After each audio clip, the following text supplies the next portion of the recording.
Perkenalkan, nama saya Andrianus Gultom, NIM L1A17109, kelas R003, program studi Kehutanan, Fakultas Pertanian Universitas Jambi. Di sini saya akan mempresentasikan tentang standar dan pedoman SVLK oleh dosen pengampu Dr. Fros Bambang Irawan, SP, MSc, IPU. Pertama yang akan dibahas yaitu apa manfaat, tujuan, dan prinsip SLVK. Yang kedua, apa itu SVLK dan mengapa harus ada SLVK. Yang ketiga, siapa yang harus menerapkan SLVK. Yang keempat, siapa pelaku utama dalam SVLK dan apa dasar hukum pelaksanaan SLVK. Yang kelima, pedoman pelaksanaan verifikasi legalitas kayu. Yang keenam, standar legalitas SLVK. Selanjutnya, pokok pembahasan. Apa itu SLVK? Sistem verifikasi legalitas kayu merupakan sistem pelacakan yang disusun secara multi-stakeholder untuk memastikan legalitas sumber kayu yang beredar dan diperdagangkan di Indonesia.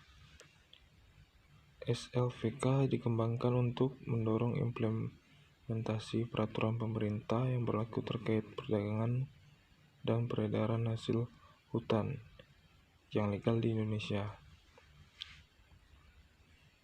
Mengapa SLVK diperlukan?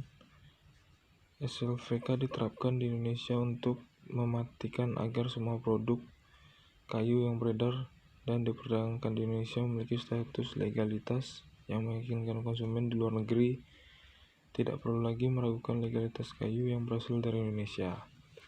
Untuk manajemen hutan tidak khawatir hasil kayunya diragukan keasliannya. Industri berbahan kayu yakin akan legalitas sumber kayunya sehingga lebih mudah meyakinkan para pembelinya di luar negeri. Yang ketiga, apa manfaat, tujuan, dan prinsip dari SLVK. Manfaat SLVK adalah 1. Membangun suatu alat sertifikasi legalitas yang kredibel, efisien, dan adil sebagai salah satu upaya mengatasi persoalan pembakaran liar. 2. SLVK memberi kepastian bagi pasar Eropa, Amerika, Jepang, dan negara tetangga bahwa kayu dan produk kayu yang diproduksi adalah legal.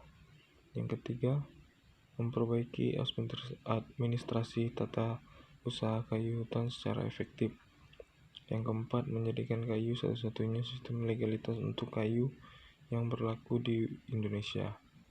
5. Menghilangkan ekonomi biaya tinggi. 6. Peluang terbebas dari pemeriksaan yang menimbulkan ekonomi biaya tinggi. Selanjutnya, tujuan dari SLVK adalah 1. Membangun suatu alat verifikasi yang kredibel. 2. Memperbaiki pemerintahannya. Yang ketiga, meningkatkan daya saing produk. Yang keempat, mereduksi praktik ilegal. Yang kelima, meningkatkan kesejahteraan rakyat. Prinsip SLVK adalah 1. Tata kelola kehutanan yang baik. 2. Keterwakilan. 3. Transparan atau terbuka.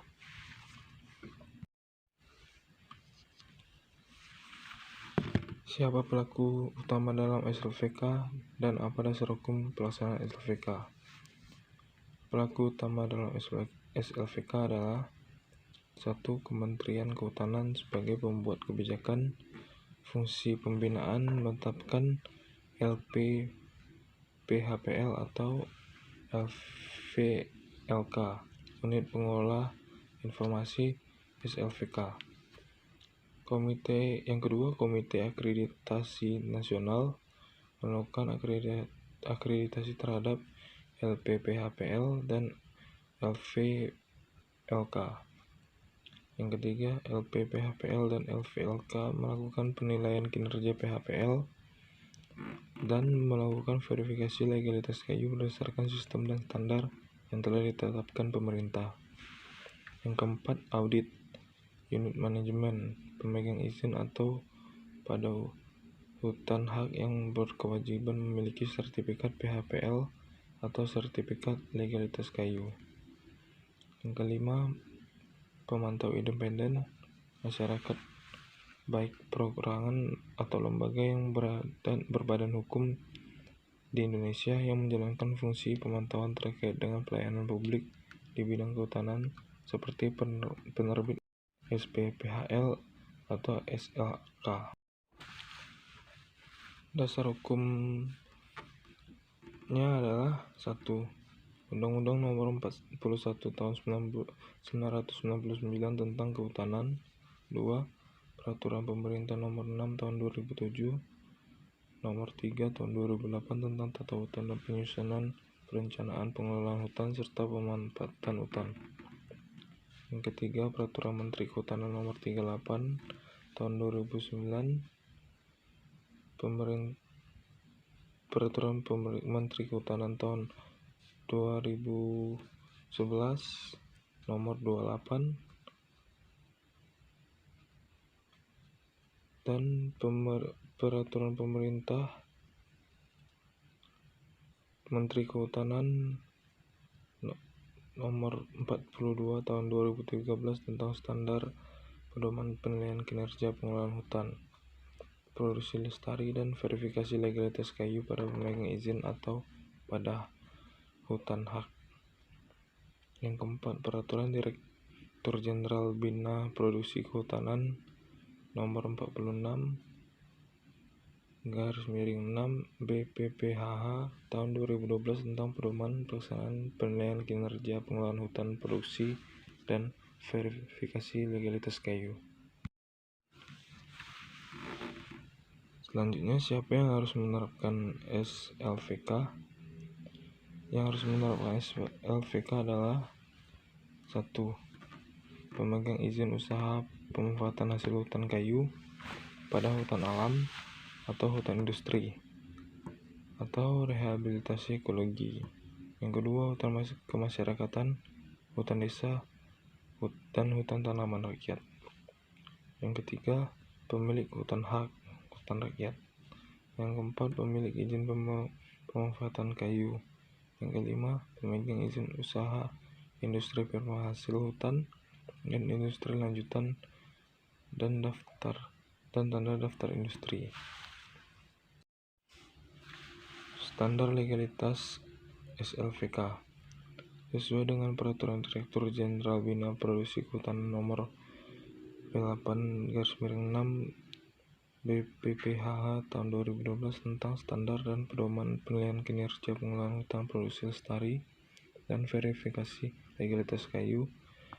SLVK memiliki 8 standar legalitas kayu, yaitu 1.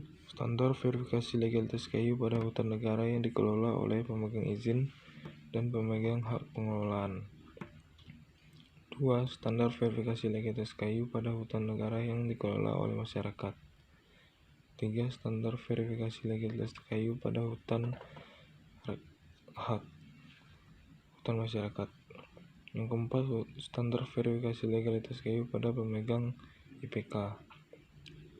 Yang kelima, standar verifikasi legalitas kayu pada pemegang IUI-PHHK dan IUI. Yang keenam, standar verifikasi legalitas kayu pada TDI. Yang tujuh, standar verifikasi legalitas kayu pada industri rumah tangga dan pengrajin.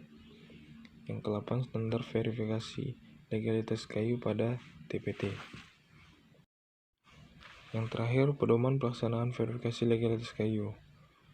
Kegiatan pelaksanaan verifikasi legalitas kayu terdiri dari yang pertama, permohonan verifikasi, yang kedua, perencanaan verifikasi, yang ketiga, pelaksanaan verifikasi, Yang keempat, penerbitan sertifikat legalitas dan sertifikat ulang.